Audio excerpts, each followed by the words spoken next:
But when you're very first starting, you're so far from knowing what you're doing that it just feels insurmountable. And you make something and you look at it and you're like, there's nothing here. And so it can be easy to get discouraged. But the reminder is that in that 10,000 hours, in the doing of the thing, you will find your voice. In the doing of the thing, you will discover what you want. And something I like to remind myself is what got you where you are won't get you where you're going. You have to constantly evolve. Yeah. You know, you can't rest on your past. Yeah. If you want things to look different, then you have to do it differently. In this conversation, we sit down with an incredibly talented cinematographer, Nicholas Matthews. From his early love of storytelling to his journey into cinematography, Nicholas shares the pivotal moments that have shaped his career. We talk about his approach to visual storytelling, the emotional and physical demands of filmmaking, his experience shooting Saw X, and the philosophy that guides his creative process. This episode is full of insights on cinematography, collaboration, and what it truly means to craft powerful, immersive visuals. We truly hope you enjoy this conversation with Nicholas Matthews.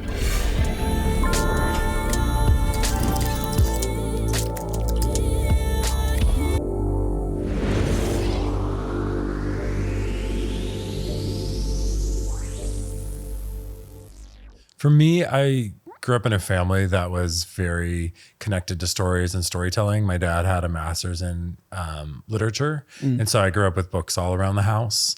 And I grew up in a very specific context. I grew up in South Carolina in a fundamentalist Christian sort of world. But despite there being like a context where a lot of literature and media were censored, there was still, my dad like showed me 2001 Space Odyssey when I was in second grade, you know, and I saw like Lawrence of Arabia when I was really young. So there was a lot of connection to storytelling and art. And when I was in high school, I had been writing actually since I was in elementary school, starting to write short stories and starting even writing like a little novel when I was in sixth grade, and just like a kid that was really interested in stories and storytelling. And my parents had, you know, video camera. It was like VHS sort of video cameras, and like the era where it was like a Super 8 camera, or it wasn't actually film. It was like, or like a high 8. Yeah, it was the high 8 sort of era. And so I remember just getting excited to like pick their camera up and start recording some of the like our family events and things like that. And like my mom and dad always, because we lived far apart from all of our extended family, my parents every year would do like a 1 hour, like this is what happened in the last year type thing, where they would do like reel to reel cutting like family videos on into like something. So I think there was just like a culture in my house that was sort of interested in that kind of a thing. And then I remember distinctly for me, I was, you know, a kid who loved like Hemingway and Kafka and Flannery O'Connor and some weirder, darker, macabre sort of stuff.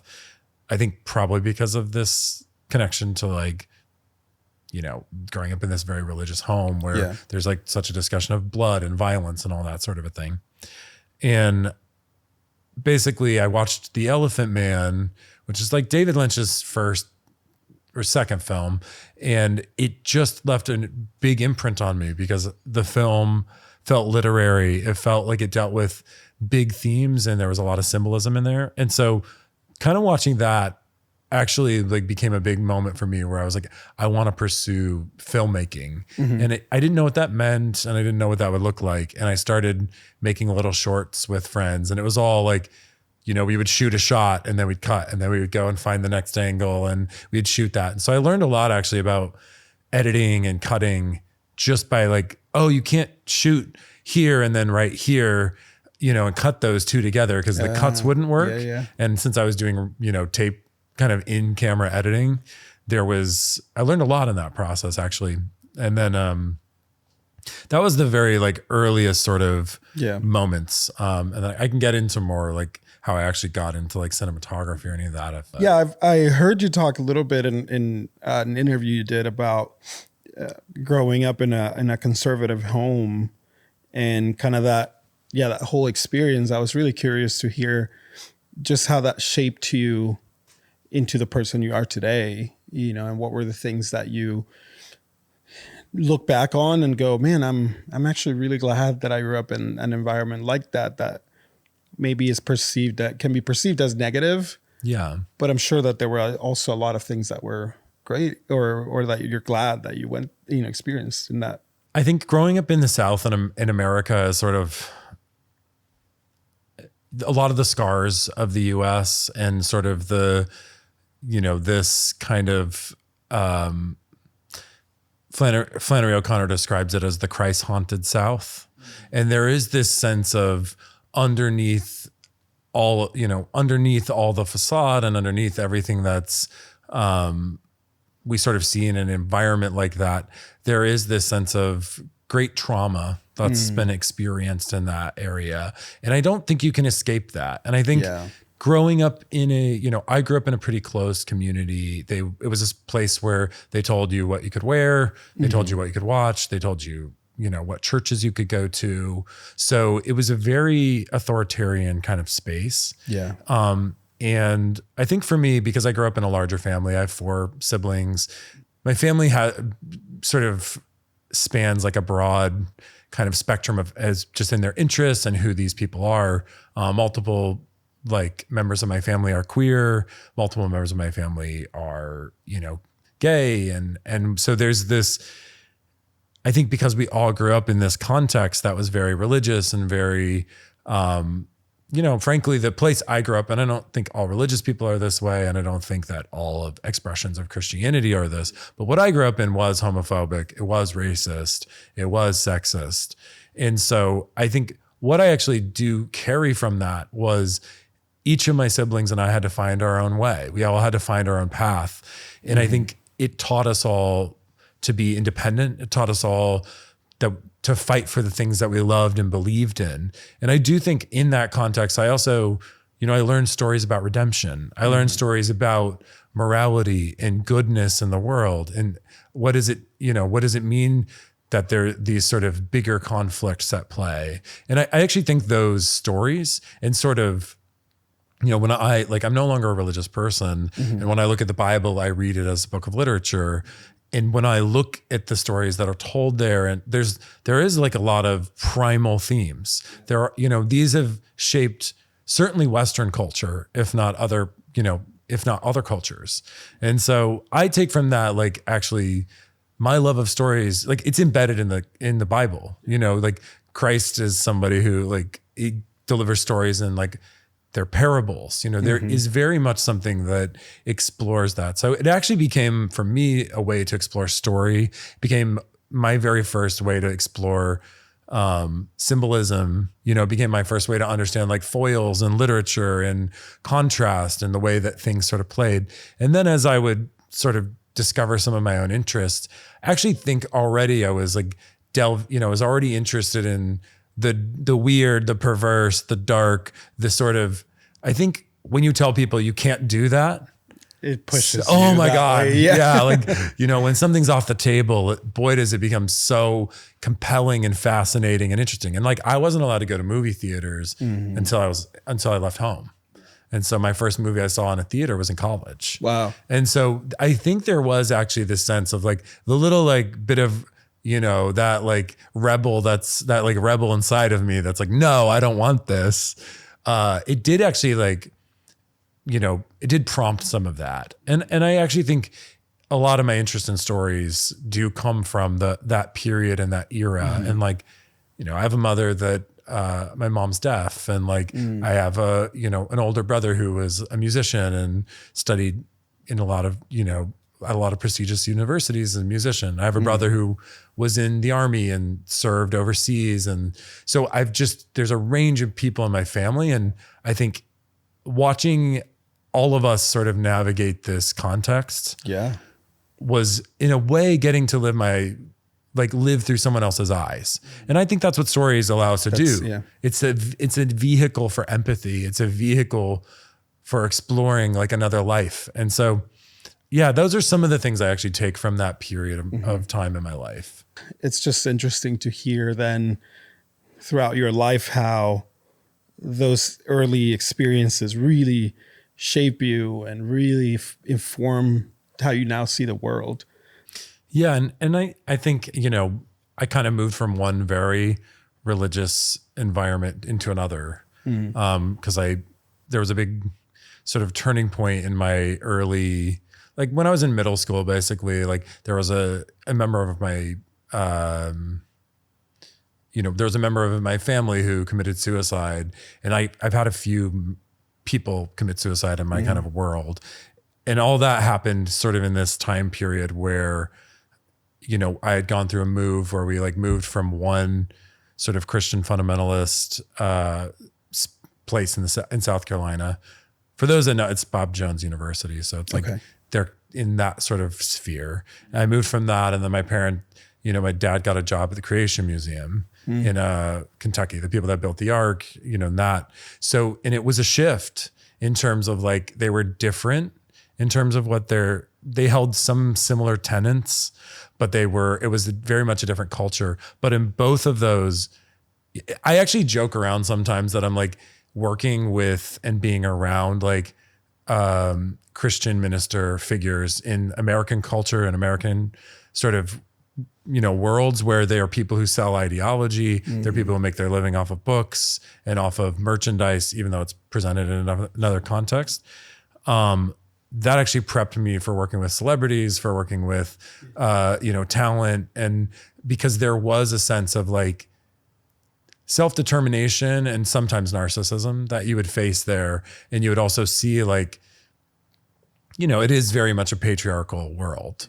And so I think actually I was there even when in the time period where they were fundraising for the museum and then they actually were building it around the time I started working there in high school doing video. Like I was a post PA, I was doing some stuff like that and doing some live event stuff, starting there. So it actually like even the process of watching what it takes to sell and, that's a $20 million facility. Yeah. To watch what it took them to grow that, build that and sell that also became influential in my understanding of what something like that looks like. And then, in that case, it was actually challenging for me, at least in terms of my faith, because I was also watching people sell ideology, and there was something that felt disingenuous about that.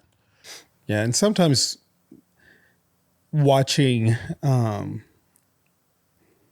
poor leadership can make you a good leader. Or watching people to do good things the wrong way or take things to take advantage of others can make you go, that's exactly what I won't do. I'm not going to take advantage of people because I experienced that. And absolutely, and also being willing to, I think there's like, that whole philosophy of like not asking someone to do something you wouldn't do yourself. It is like, I really do think it is like a top-down thing. It's like that idea of servant leadership that gets talked about in those contexts, but not necessarily practiced. I do actually think there's something to that, which is like, if somebody comes alongside you and like doesn't micromanage you, but sets you free to do your job really well, you're actually going to show up in a different way. And like, when I bring crew on, I do see part of my role is to create, there's something Yorgos Lanthimos said in an interview. I went and saw him like at ArcLight before a screening of Favorite Things. And he talked about how on set for The Favorite, they were trying to create a community where risk felt safe. And I think for me, it's like, I'm actually trying to create a space where we feel safe with each other so that we can take risks. And part of that is creating a space where people feel respected. They feel that their input is valid and that they're all, they feel that they can collaborate. And that doesn't mean that everyone's voice should be spoken constantly or equally. And I do believe in the sense of hierarchy on a set. Like it's a director's movie, I'm there to serve the director's vision, but hopefully you're working with good people who respect you and respect what you bring to the table. And it's like, I sort of see it as I'm able to offer up everything that I have, my past, my point of view, my feelings, what I find funny, all of those things I can bring to the table on the film, offer them to the director. And I sort of see the director as someone, they have to be the one who's like, I've brought all these beautiful and talented people together. And now as they present all these ideas to me and questions to me, I can say, that's my movie. That's not my movie. That's my movie. That's not my movie. And so I sort of crave the safety to be able to, offer that to this person and then know that I sort of liken it to a conductor of an orchestra where it's like they're playing all the pieces together and bringing all the pieces together. So Yeah. I do think there's like, it does train you, it does teach you, you know, how to be a leader. And like, that's not something that gets talked about a ton. No. About, you know, especially in the role of like cinematography or even being a director, you're not just an artist, you're a collaborator, you are a manager, you're a leader, you're managing resources, you're managing time. Yeah. You know, you're also putting people in many cases, we're putting people in situations where it could be quite dangerous if it's mismanaged. Yeah. You know, Yeah. both with their time, both with any, you know, and literally physically, you know, both with actors and crew. Like, so it's an honor to do it, but it also like, you know, there's a real responsibility there. Yeah. And it's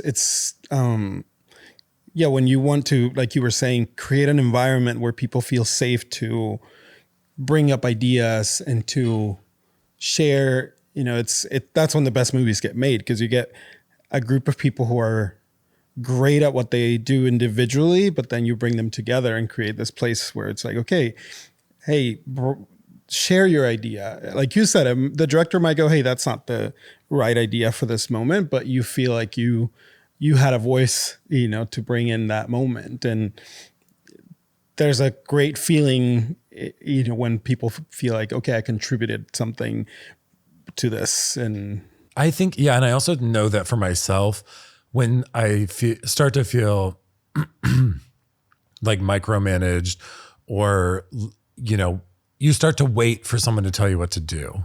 And if you're able to actually create a space where people feel that they're, you know, what they're bringing to the table is invited. And once again, I'm working with great crew who are people that I feel like they understand, like, I'm not just going to blurt something out to the actors. Like, that's the director's, you know, space, but they'll bring ideas to me. And then if I love the idea, I'll pitch it to the director and I'll tell him who said it, you know, and there is like a chain of communication, right? But also we're creating a space where when people feel seen and heard, they actually will throw themselves at something because they feel like they can bring themselves to the table. When they don't feel seen and heard, they wait to be told what to do. And they won't lift a finger until they're told what to do, because they start to feel like, well, this is just going to get shot down. There's no ownership. Yeah. This is also my thing. Yeah. You know? And like great crew. I mean, every time I've worked with great crew, they're movie lovers. They're people who care about story. They're people who love their job, because it takes a little bit of insanity to do what we do. Yeah. Like we live in a way where we bounce from we're a bit nomadic, where we bounce from city to city. We come together with like a big group of people for a short period of time. We all, you know, intensely collaborate together and make things together, stay up late nights, you know, all this stuff. And then we disappear. And then we go off and do that with other people. And sometimes we reconvene. So, it takes a little bit of not everyone can do that kind of a career or live that kind of a way. Yeah, it's one of the aspects that sometimes we don't discuss, like that. Those are the hard parts too of the career. You know, like you said, you become a family with this group of people for a period of time, and then some of them you might not see again, or you might never get to work with again, and that's also something hard to manage, because then, you know, you kind of have to continue. And that's just the way that this lifestyle is, that we don't talk about it as much. Yeah, it takes an emotional toll. I think there's the actual aspect of making something with a group of people where I have trust. You know, I actually don't have to communicate as much, because there's a handful of people who I started when I moved to LA 10 years ago. I started working with some of these people, and they were on my very first movie. I did probably 5 movies with some of these people. And then our careers have all kind of gone different directions. Mostly it's meant I've been not shooting in LA. And so a lot of them I haven't been able to bring onto these jobs. And when I get to work with them, it's suddenly like there's such a synchronicity. And then when I go and I work with new people, there's, you know, emotionally, like there is a lot of loneliness, and there is a lot of what is it going to take to build trust? And it just takes, after week one, then you're like, I know who my people are here, and it does take a toll. Like after every movie, I have a period of, I don't know if it's depression or mourning, but there is a little bit of like the high of this experience. And like, frankly, like there's only one place in the world that I get to do one of the things that I love the most, which is create make-believe, design fantasy, light scenes to subconsciously affect and move the audience through a space. And I can't do it on my own usually. I can occasionally shoot stuff that's small enough where I can, but like certain kinds of things you can't do on your own. And so I only get to do that with a team in select contexts and environments. And in a way, it's like, it's this really deep core part of who I am and how I express myself in the world. And I only get to do it when I'm given the go and get hired on some of these projects to do it on. And that there's like a mourning process that in like, it's almost like going to camp. I don't know if everyone feels that way. Some people liken it to going to war. Yeah, right. Going to war and then getting to go home. Yeah, getting the shit kicked out of you. But yeah, there is a bonding that happens and like a letting go that happens, Now, usually what I do is I take like 2 days at the end of a job and I just listen to metal and like sit in my hotel room. Just chill and decompress. Yeah. It's like, a lot of like loud noises while I'm not making any. It's Rick Rubin, who is, I love his writing and his philosophy, but I heard him recently talk about this concept of just what you just mentioned of, kind of taking that time to decompress. And he talks about how he does this practice of still body, but active mind, where he's like, just lays down and it's like, I'm going to kind of process things, like let my mind go. Yeah. But my body's just still and chilling and kind of decompressing and, taking a little bit of that time.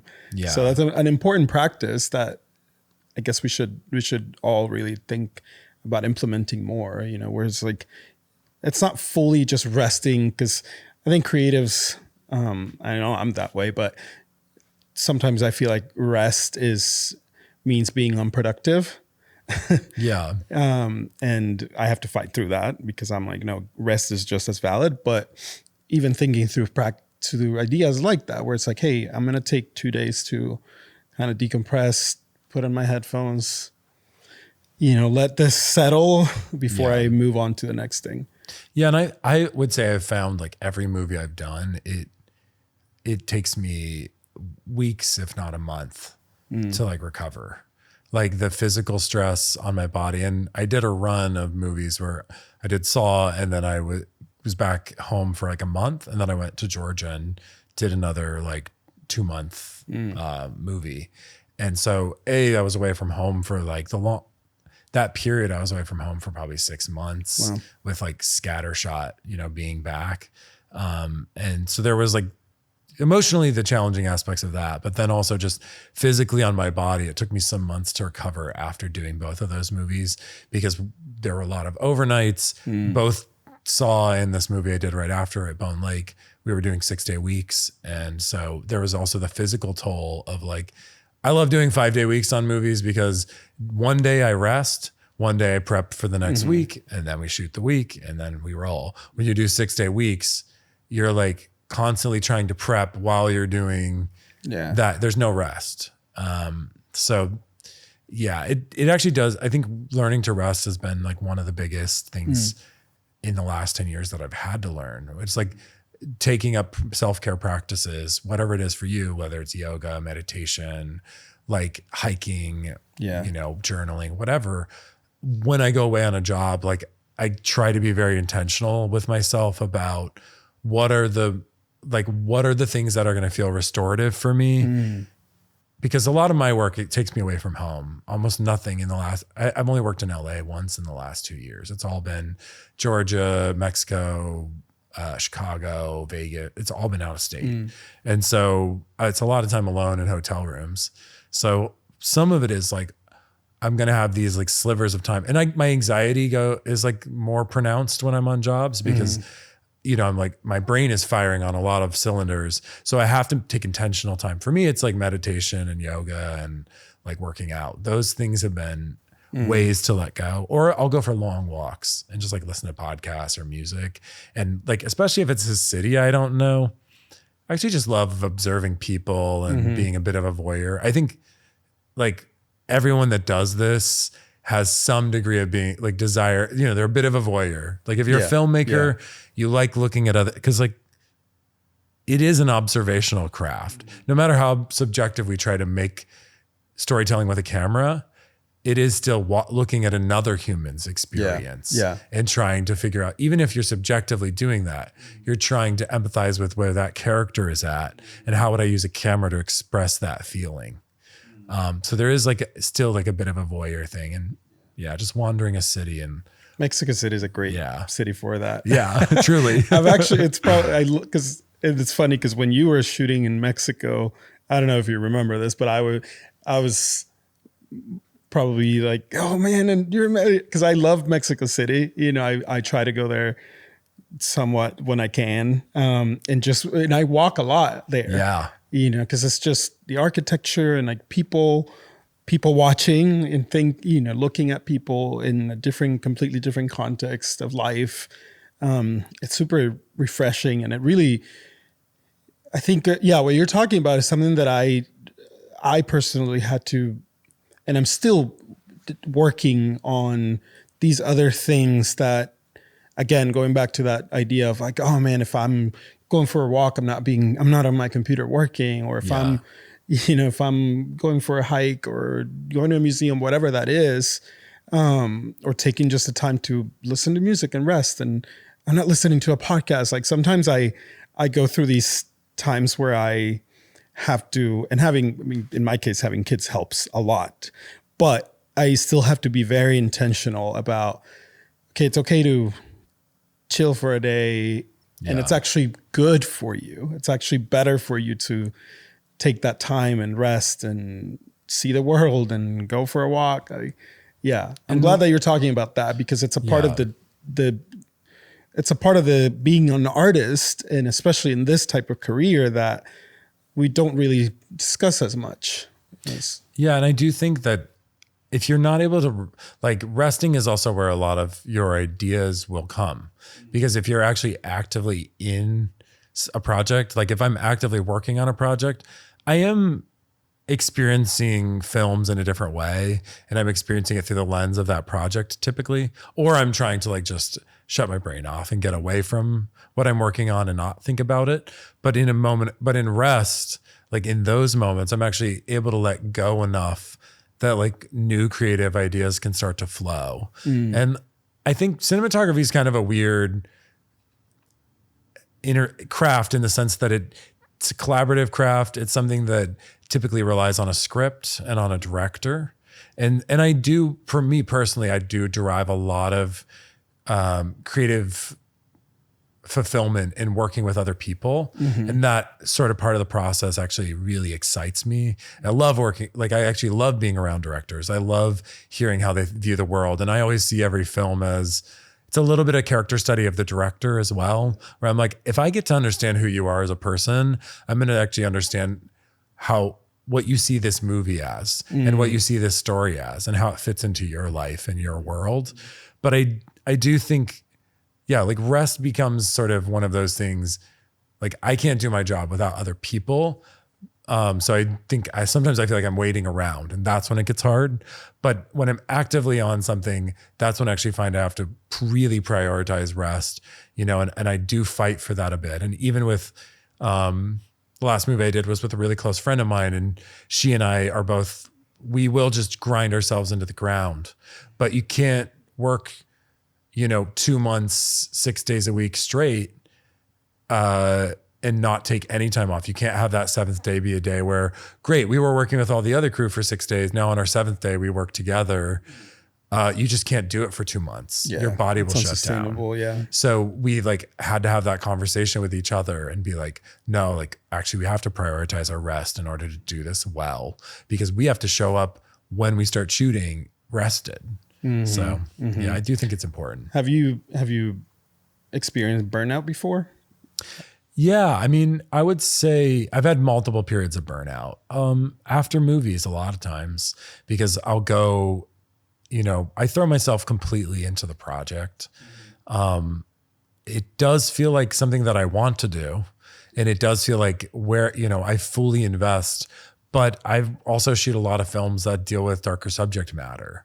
And so even just investing in, I shot this movie called Cuck that was about an alt-right vlogger who goes on a killing spree. And it's like, that is dark material. I was in like one of the most depressed spaces in my life when I wrapped that movie, because I was working crazy hours. I was doing a lot of overnights. It was a small movie where we were trying to do a lot of things on that film. And I walked away from it in like a really, really burned out place. After doing Saw and this other movie, it was like 6 months of working straight. I was burned out after that. I needed probably 2 to 3 months after that to actually be like, all right, I'm ready to start thinking about making another movie again. And then the strikes were happening. So, it timed out that I was like, worked out. Okay. But genuinely, I could have jumped onto a short or a commercial, but doing another movie at that point, I'd been away from home for 6 months. Like, a lot of life happened when I was away. My partner and I had to put down a dog while I was away in Mexico City. And like, and it was a week before we were shooting. I couldn't go home. Wow. And like, life happens while you're away. Yeah. And so I think some of it was just like getting my feet underneath me again, feeling connected to the people in my life that I cared about again, and also feeling like I had something to say. Yeah. And I think the exciting thing about doing back-to-back films is you get into a groove and you develop a language, and you jump into something, you fully commit to something. And then, you're able to set it aside, and on the next movie, you jump right in and you kind of want to do something new, something different, because I don't want to get stuck making the same thing. But you also have all of this like well-greased kind of energy where you've been on set, you've been doing the thing. Because every movie, it's like week 1, you're finding your feet. Week 2, like you're in your stride. And then depending on how long the movie is, you just go. Yeah. And then when the movie's ended, you're like, oh my God, I need to sleep. Yeah. And I like, the last movie is the first movie I've done in my career where I didn't operate. And we were doing 2 cameras for both those, but I'd done 3 movies before with 2 cameras, and I was operating a camera on all those. And being the DP and operating, it's something I both love in terms of the physical proximity to the actors, being the first audience, developing trust with the actors, literally being there and seeing how the light's falling on their face and being like, oh, that's why this light's falling on your face like this.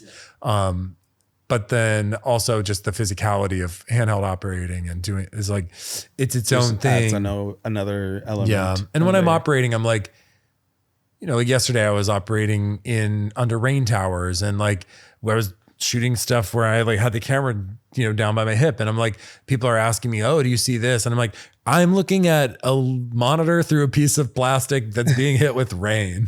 So like you guys on the 25-inch monitor, you guys might have a better perspective of whether I'm seeing that or not. But the composition looks good, and the lighting that we set before we turned the rain towers on looked good. You know what I mean?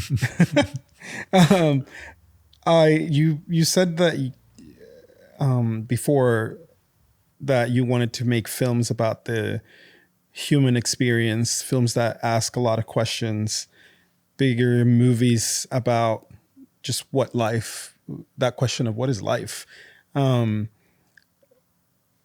that curiosity come just from your personal experience, or did you develop that curiosity intentionally to say, okay, these are the types of stories that I want to pursue telling? Yeah, that's a good question. I think I have just a lot of curiosity naturally as a person. One of the advantages of growing up in a really sheltered context is that so much of the world feels fresh and new and like unknown. And I mean, I remember I didn't listen to rock music. Like I didn't listen to anything with a drum beat until I was in college.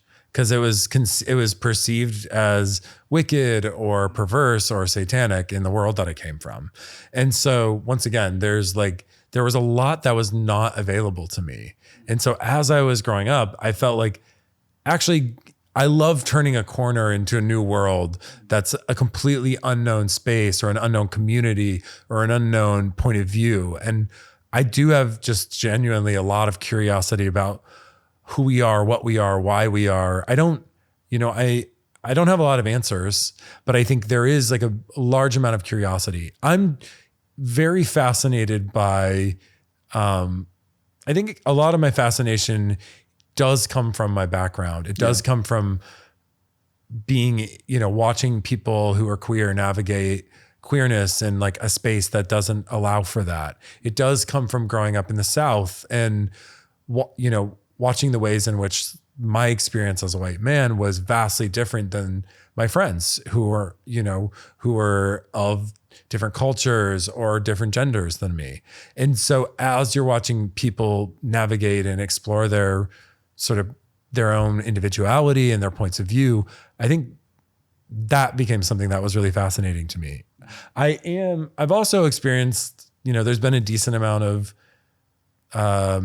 pain and death and heartache. And I think everyone goes through that. I think that's you can't be human without experiencing trauma. I do think that stories are fundamentally political. I don't necessarily see myself as somebody who's actively making political films, but every film I've made speaks to the political landscape of the world. I think, it isn't like the act of storytelling is something that ultimately calls out the powers that be, that calls out big picture sort of questions. And so every film that I'm working on and every film that I'm interested typically is dealing with stories of like morality, of fate, sort of like fate, choice, systems, systems of oppression, systems of change. Like they're dealing with those questions. And yes, I made a lot of like genre, films. I want to make movies that people want to watch. Like I want to make films that, I love going to the movies to laugh, to cry, to ponder what it means to be human, and also like to get icked out sometimes and to like get freaked out, because I think that like, as we like point a light, onto the darkness, onto the fringes, onto the edges of who we are as people, onto like, at our, like we're all of us contain multitudes, and within all of us, there's the potential for evil. There's the potential for good. I do think that's true. And so I think exploring stories where we explore the full dimension of what it means to be human, that all of us are messy and, a process. I love those sort of films. And like, I'm hoping that I get to make some more drama. I would like to do films that sort of are intimate and lyrical. But a lot of the work I've been doing has been in genre spaces. And I love genre because I think if you can tell a really great genre film, you can find ways to explore character, explore humanity, explore those, sort of bigger picture questions in a context that a lot of people are going to watch. And horror is a genre which I've actually only shot 3 horror movies in my career, but I've been playing in spaces that deal with contrast and darkness and light and, for my entire career. And, but horror is something that deals with mystery, deals with what we're scared of, like the unknown, deals with the uncertainty of life. And it also lets us explore those sort of mystical things about what it means to live in the world.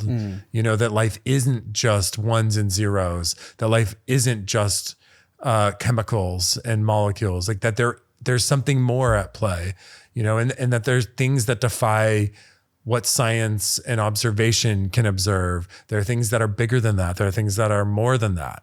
And so, I'm sort of interested in those sort of things. I'm interested in, a lot of what I've talked about in my being interested in for me has been this sort of intermingling of beauty and terror. Like the beauty of life is also because it's transient, because it's ephemeral. Like we're all going to decay and die, You know what I mean? And like all of us have to face that reality.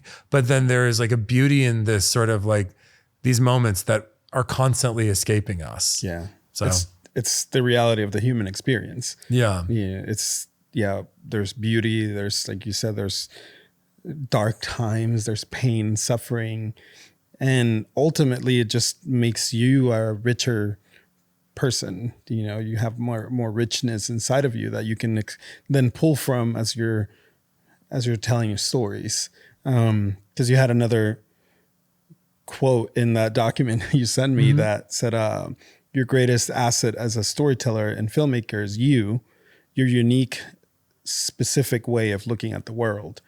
And that kind of encompasses that whole idea of like, you really need to experience life and not shy away from those aspects of it that make us sometimes uncomfortable or seem like, ooh, I don't want to look at that, or I want to, you know, I'm not saying in the sense of like, look at weird stuff. Like some, you know, there's people or sometimes we just can't or shouldn't, but in the sense of shy away from, there's pain, there's, you know, there's beauty, there's people are suffering, you know, sometimes people in our proximity are suffering, and it's easy to go, you know, you deal with that.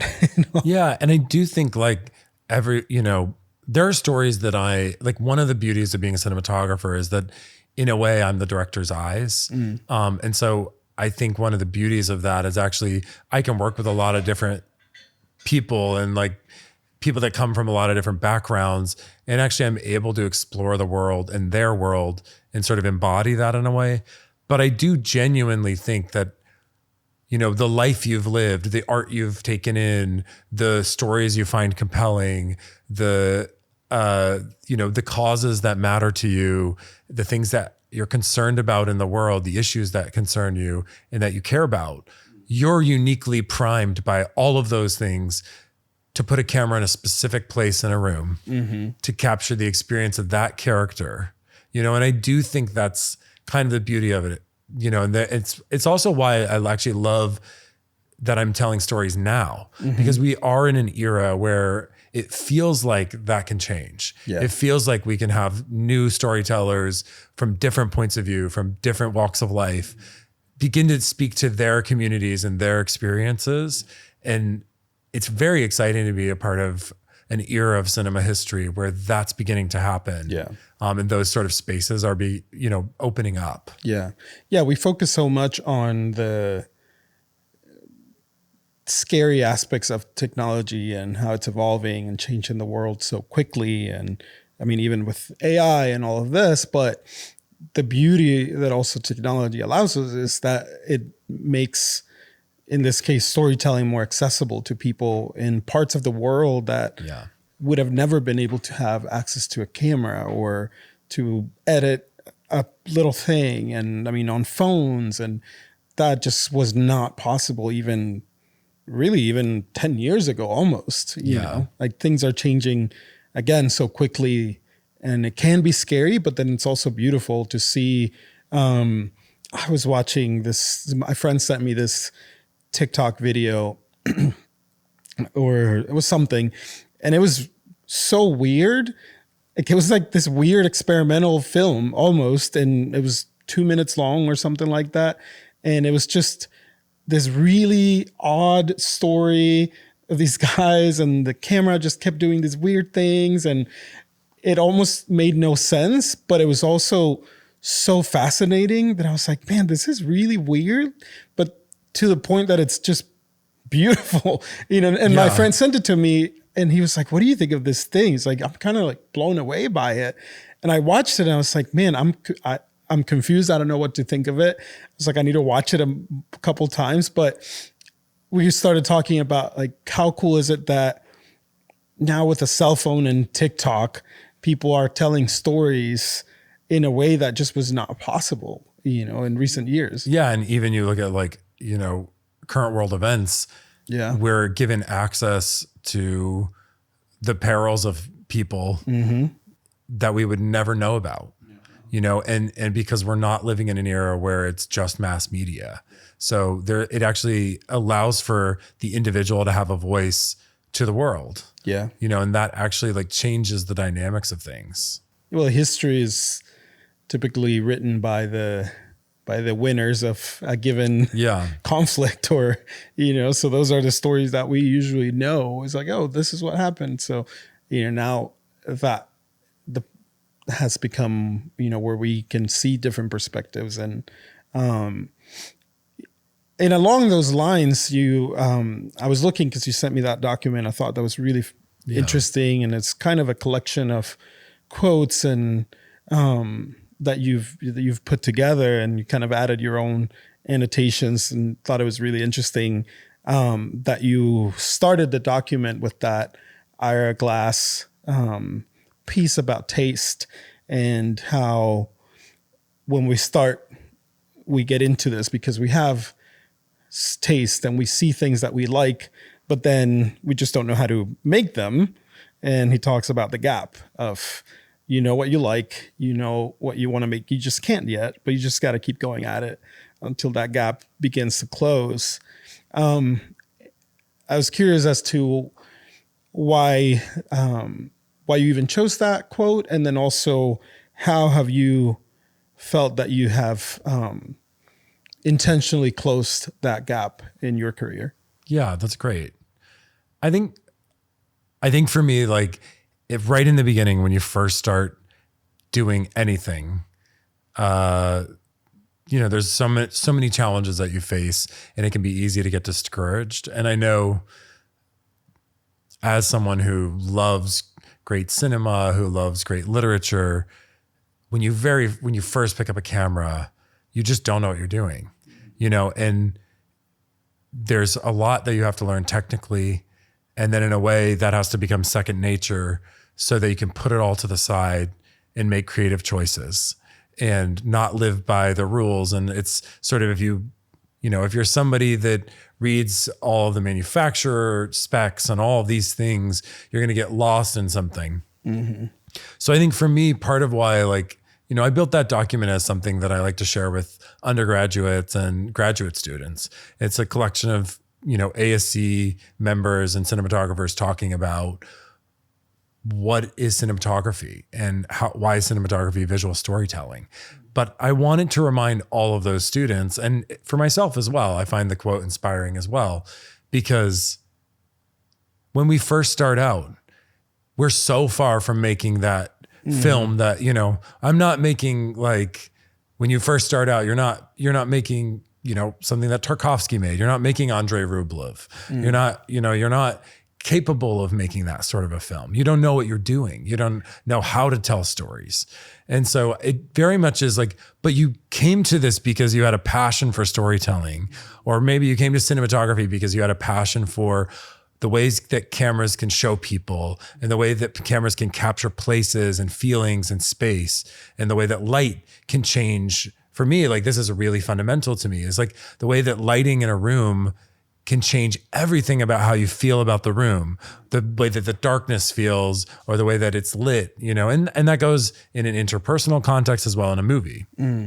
And so, but when you're very first starting, you're so far from knowing what you're doing that it just feels insurmountable you make something and then you look at it and you're like, this is just horseshit.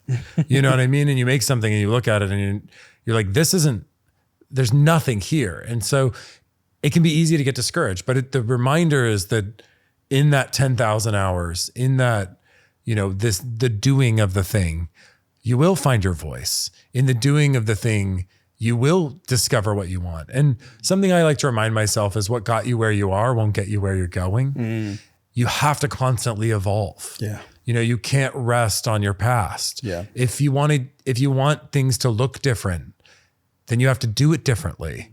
And so much of what we do in filmmaking and cinematography is the process is the result, and it actually, if you want the results to be different, you have to change the process.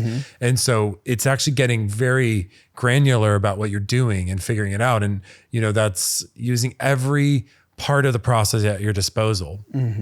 For me, how have I learned to sort of shorten the gap?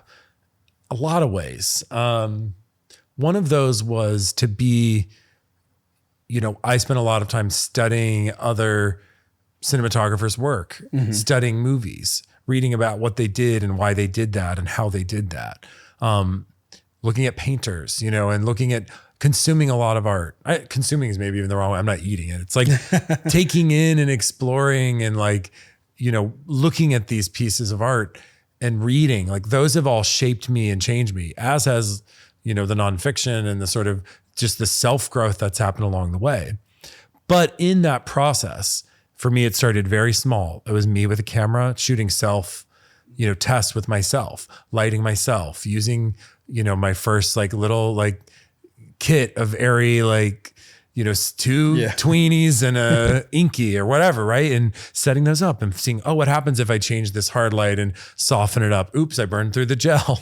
You know what I mean? And that kind of a thing. And then you start doing it and you do it and you see, this didn't work. Like using light in that way didn't work. I'm going to try this next time. And really it has been a matter of trial and error, and over time, I've heard this expression used before and I don't remember where it was, but where they're like, your style is the sum result of your failures, but it is this sense of all those missteps or those misdirects that you took actually teaching you those, showing you those happy accidents where it's discovering something that you really like, that you really find interesting. Yeah. And so for me, closing the gap has been in doing something and then getting really particular about trying to achieve a specific visual thing on a project. And frankly, it took years, and I think I shot my third movie was probably the first movie that started looking like the kinds of movies I'm shooting now.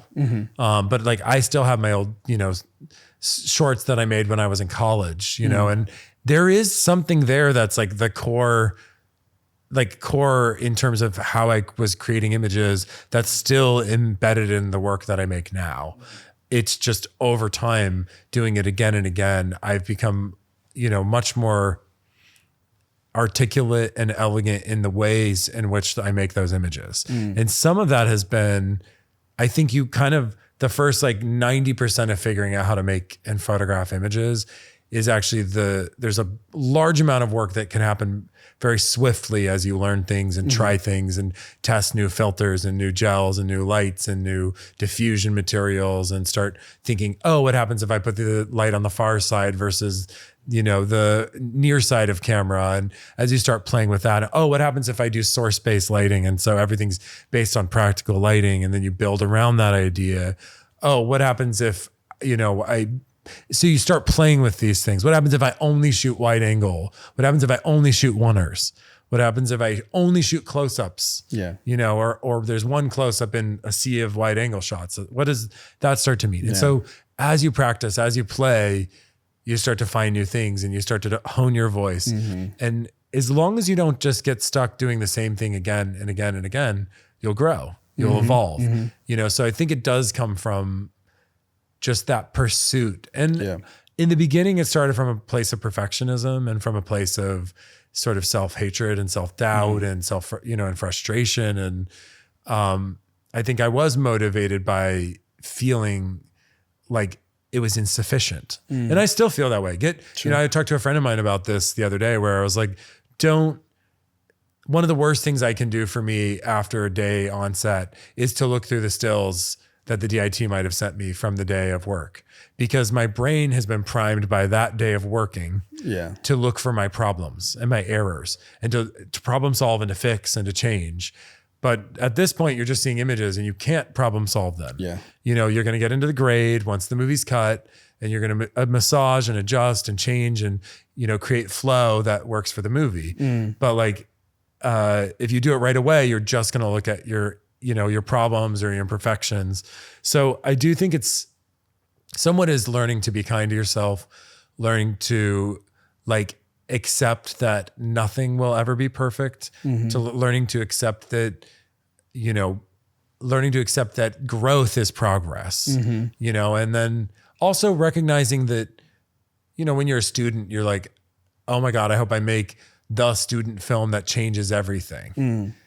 You're probably not going to do that, make something that you learn something on and that you grow on. And then, you learned that, the 180 line matters, because if you jump the line, it makes the edit confusing and it takes the audience out of the story. Okay, great. Like, learned that, you know what I mean? And now I'm going to apply that on the next thing I shoot. And then, there's a time where I want to confuse the audience and disorient them. I'm going to break that rule. And so it's that process and starting to play with things, and then say, like, there was a period where I was like, I'm only interested in shooting, widescreen. And then I was like, no, fuck that. I want to shoot 185. Like, I like the way a face feels in this. And so now it's, I'm playing on every movie. I'm trying to do something new and do something different. And, for me, I'm taking on new things and new tasks, and kind of every job I'm trying to learn something.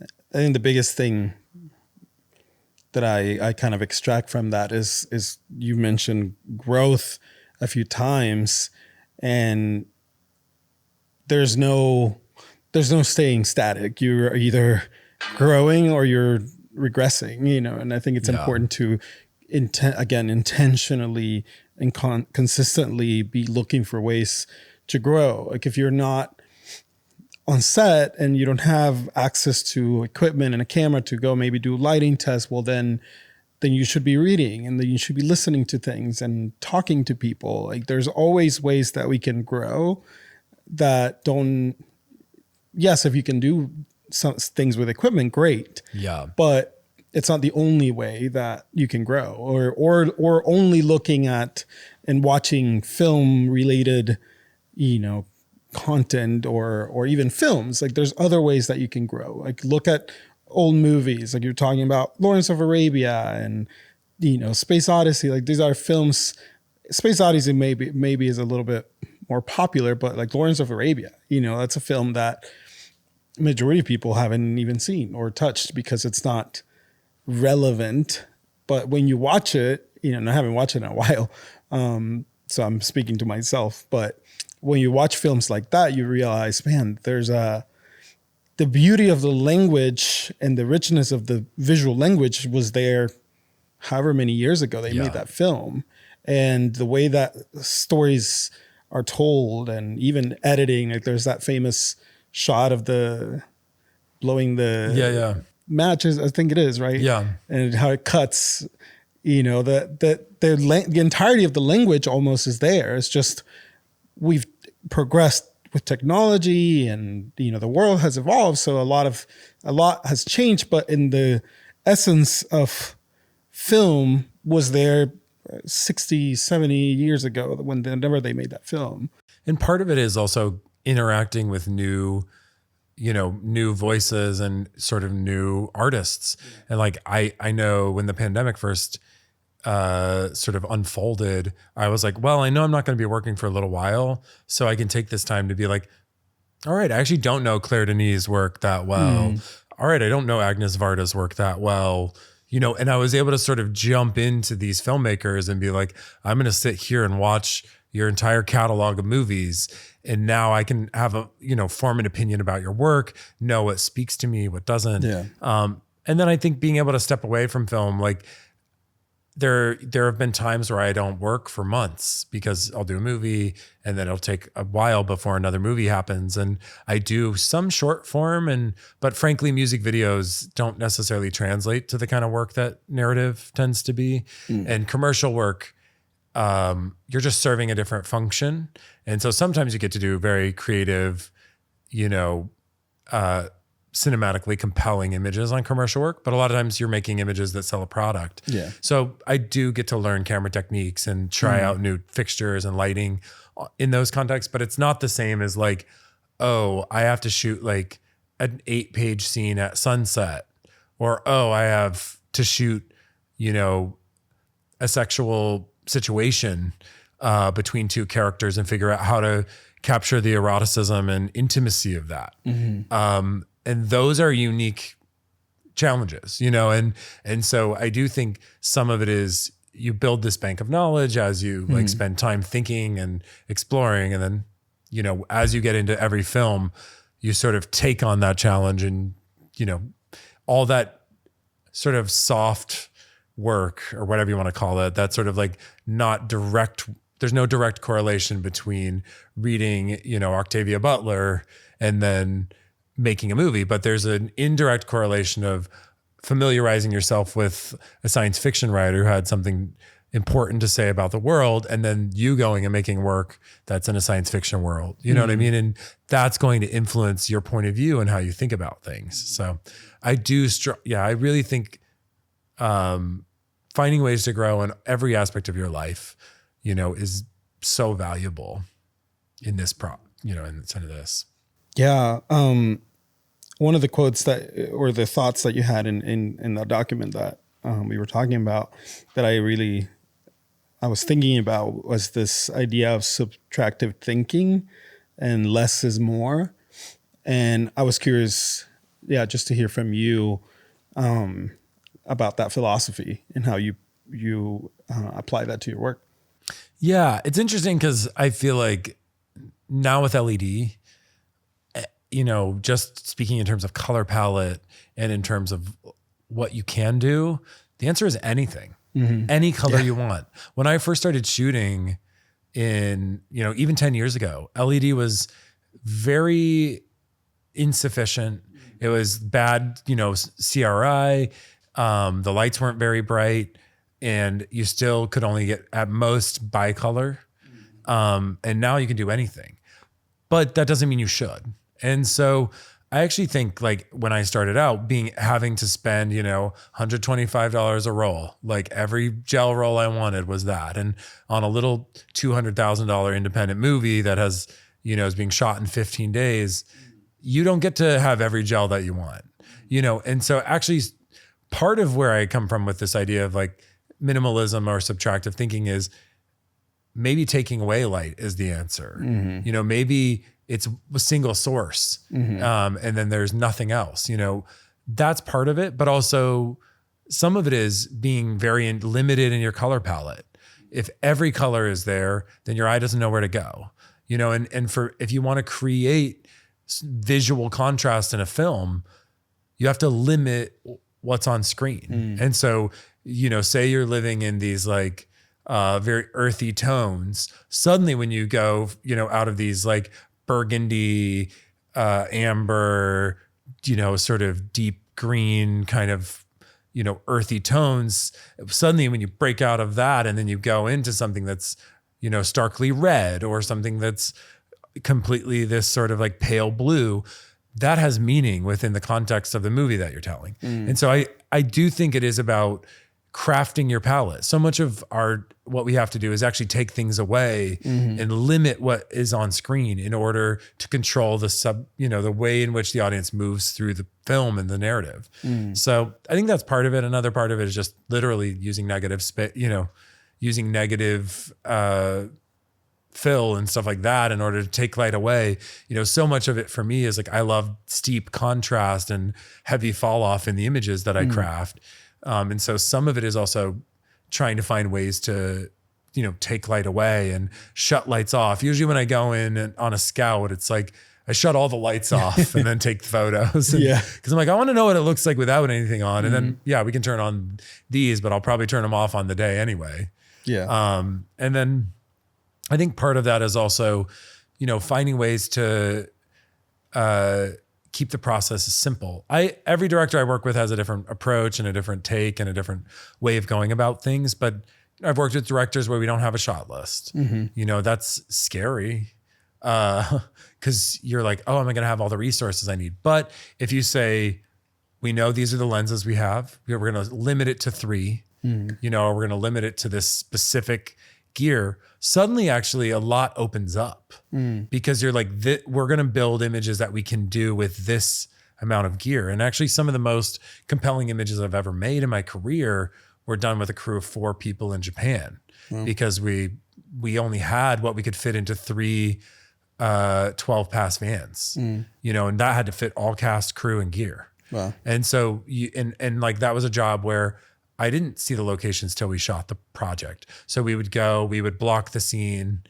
You know, I would take stills with a DSLR and find what our angles were while we were blocking. And then we would make it, you know, and that was like a way to simplify the process. So I am still looking to do that. Sometimes on movies, you know, a movie like Saw, it's not a film that I was coming at from that's a movie that has a lot of expressionism in the camera movement. That's a movie where there's a clearly defined palettes in terms of the lighting. Like, we don't use every color. We really do move the audience through a specific tonal palette in the arc of the movie.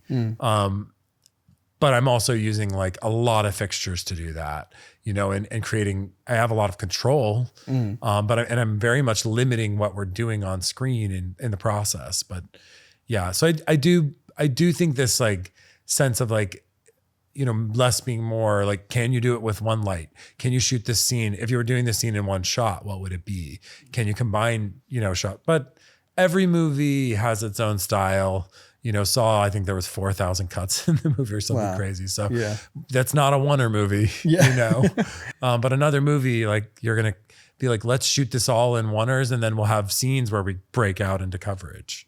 That's super important to think of that idea of subtractive thinking, and how do you embrace, sometimes if you don't have more, embrace it and make the best out of that, and actually use it to your advantage. And then if you do have the options, like with LED lighting, or if you have the tools available, it still doesn't mean that you have to just use them because you have them. It's like not every shot needs to be a crane shot. Even though you have a techno crane on set that day, that might not be the right tool for half the work that you're doing. So it is being conscious in why you use the gear that you use and the tools that you use to tell the story that you're telling. That's why you see these big blockbuster movies have this very shallow, these very shallow themes, or visually they just feel shallow because they're using every trick in the bag to entertain you and to keep you, they're throwing shining lights at you every second because they're just like, oh, whoa, this is fun. But it doesn't really say much because there's no constraint, Yeah. And even looking at like, larger movies that have been very successful in terms of creating stories where you connect to the characters. It's like, right now it's like the biggest movie in the world is something that, it's like Dune 2 just came out, and like that movie has such a specific palette in how they tell, any part of the world that they're telling in that movie. There's a very defined palette, and they're making distinctive choices about what they're doing. Not every shot is like a big, push in, drop down crane. It's like there are moments where we're just here in a portrait. And so there is, I think contrast is also built by creating repetition and also breaking that, and so you design in a space, you're here, you're here, you're here. It's like the beginning of Touch of Evil, where it's like there's that big crane shot, and then it drops into these like intimate close-ups, and it's like that's the kind of thing. So I do think making specific decisions about the world you're building and the story you're telling, and whose point of view are we taking in this movie is critical in terms of making something that works. And also at the end of the day, like not everything you make is going to work, Right. Sometimes you swing for the fences and you miss the ball. Which is part of it too, embracing failure and embracing trying things that may not work, but you tried it and now But yeah, I mean, thank you for doing this. I was maybe one last kind of thought is, what would you say to maybe the 17-year-old version of Nicholas Matthews? Oh my God. Just, I think if like 17-year-old me saw me today, they would just worry about what happened. I think I would, so much of me would say like, learn to trust your intuition faster, spend less time, being captive to your anxiety and to your fear. There's so much of beauty and wonder in life that's available to you. And living from a place of self-doubt and, living from a place that was didn't serve me well. And I think I would tell myself to take bigger, make bigger, or take bigger risks earlier. At the same time, I don't regret any of these steps along the way. I'm grateful for all of these parts of my life because it's given me a background, in a point of view that I would never have had otherwise. So I think learning to enjoy that. I spent so much time when I was younger really fretting over whether I would ever make it or whether I would ever be able to do this. It's terrifying to move to LA and not really know anyone and come here with a dream, which is to make features. I wanted to make movies and I wanted to make a specific kind of movie. I didn't want to make romantic comedies. I didn't want to make high key, broadly lit films. I wanted to make dark, weird, messy, gritty, textural movies that dealt with sex and violence, and that's what I'm doing now. So I think, the more that you know what you want and the more that you follow that intuition, the more that those things will start to show up. And I don't necessarily buy into all the woo-woo of manifesting or whatever, but I do think as you put yourself out there, you find your people. And so I think learning to trust the journey, could have taken a lot of the anxiety and the fear out of the process, and could have let me create from a place of confidence rather than paranoia. But maybe that's part of my work too. It all plays a part. Yeah. But thank you, man. Absolutely. I really enjoyed this. I appreciate it. I love hearing about your story and how it informs what you do today and what you want to do in the future. So thank you for doing this. Thank you so much. I appreciate it. Appreciate it. Hey, thank you so much for listening. If you enjoy this conversation, please give us a follow, subscribe, and check out larkhaus.com to find out more about the different initiatives that we are developing to build community and to help artists like you realize their full potential. See you soon.